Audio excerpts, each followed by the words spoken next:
I've spent my time in Ishinomaki, which is northeast of Sendai. That's one of the hardest hit areas along the coastal line. Um, that's where we focused our efforts this time around and did our assessments as well. And so, can you tell us? There's been a lot of conflicting information about what it's really like over there now. There have been reports that aid is not getting to people, and that there are whole areas that haven't been helped. Can you tell us a little bit about what you saw? Yeah, it's definitely there's a lot of challenges. Accessibility is one of the biggest. Government is really kind of taking a role in the whole effort, and so they are not really allowing NGOs like ourselves to come. In fact, they're even communicating through the UN for NGOs not to come at this point because of the lack of accessibility. So there's a lot of restrictions, a lot of red tape that the government has put up.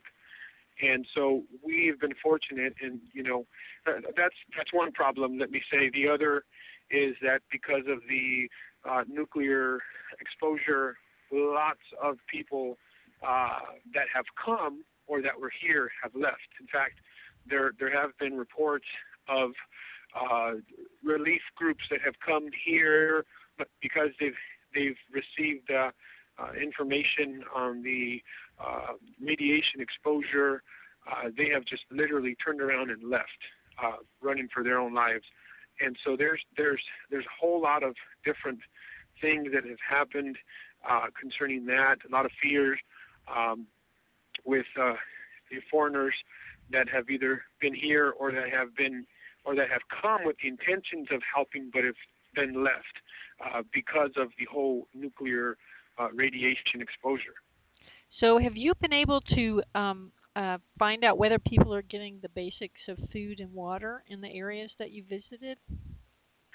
Uh, the shelters that we visited, we have brought supplies, we brought food, formula, and much of the needed things that the shelters do need. I mean, they have, the government has been providing some food for them, even though it's been very limited.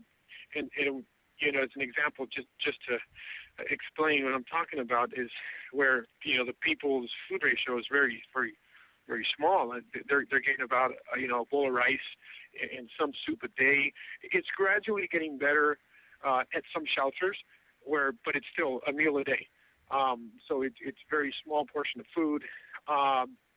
There are other areas where it's probably a little worse, but it's again really hard to access. And as I mentioned a moment ago, we were fortunate to have a special permit, waiting for us to be able to go into these disaster areas.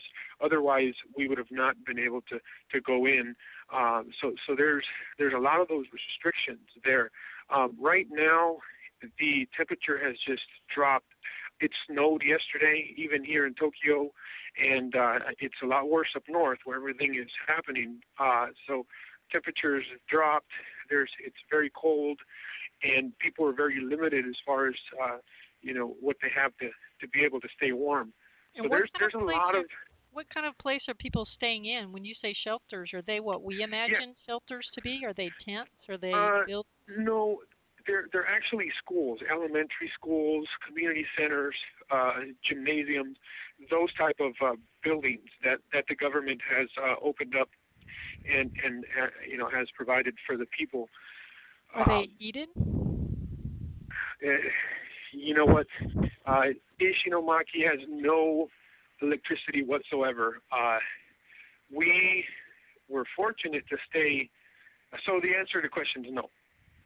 There's no electricity anywhere, and so that's been one of the biggest challenges. Is how long will it be till that gets restored? Is kind of the question. And one thing that's really interesting to me is I know you were in Haiti and many, many, many times after that devastation, it's really heartbreaking how much survival revolves around water. Even if people Yes. have water, is it okay to drink? Are they issuing radiation warnings about the water? Uh, yes. Right now, that is the biggest thing, biggest problem with water. They're saying that there's um, too much radiation to give water to infants. That's where they're reporting for parents not to give water to, especially infants, because of the amount of radiation that has um, been found. In fact, it's a widespread problem. It's something it's even a problem here in Tokyo.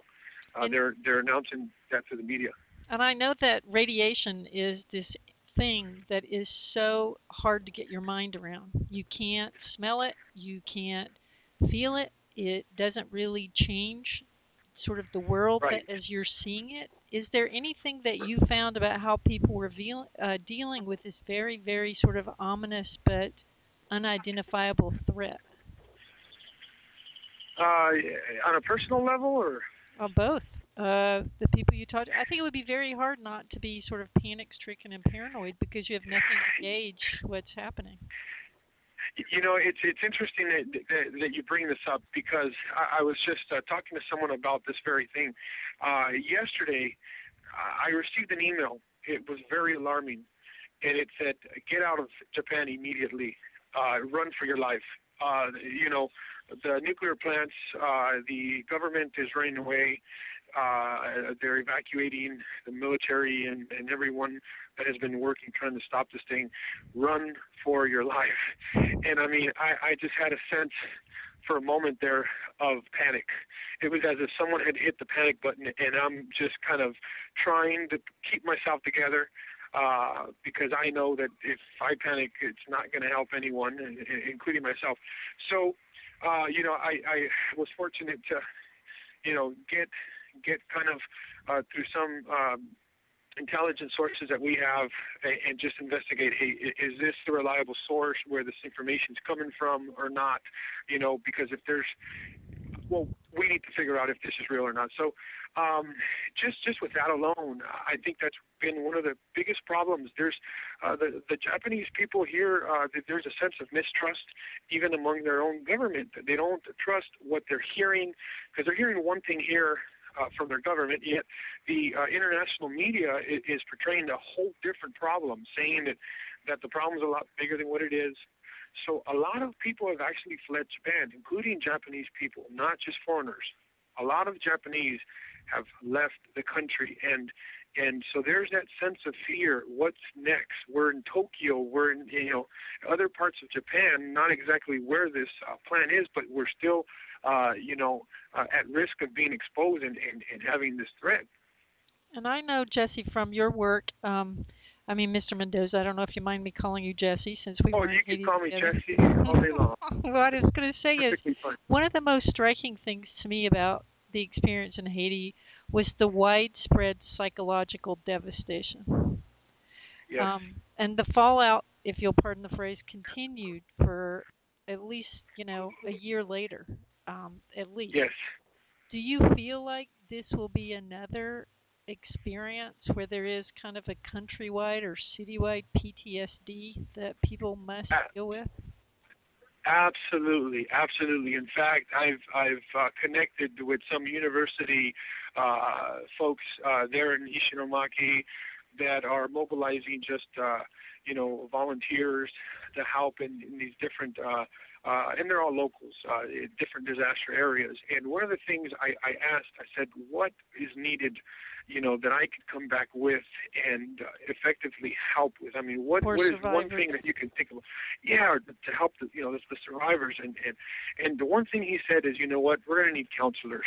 We're going to need people to help in that psychological aspect, because people have lost everything, just like in Haiti. But yet this whole the added problem with the nuclear exposure. It's just people are having a hard time dealing with this, and so And I have to say, as a doctor, even if it went away tomorrow as a threat, they would be dealing with the uncertainty of its effect on their lives for decades to come. yes, yes, Yeah. So absolutely. I wanted you to say, for everybody who's listening, how people can help if they